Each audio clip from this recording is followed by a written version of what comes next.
Hello, Tubers Mezcal here. I'm doing some detecting in my front yard just to sort of pass the time and do something. And I've cleared here and here.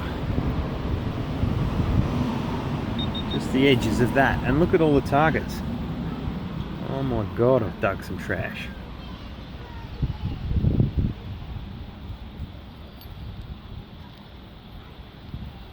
The only non-ferrous target was a tag that came off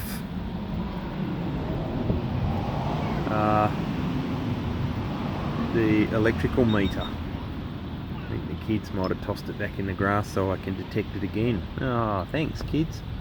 But yeah, look at all those targets.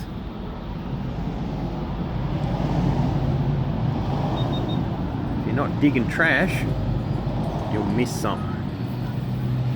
I'll show you anything good if I find anything. Thanks for watching.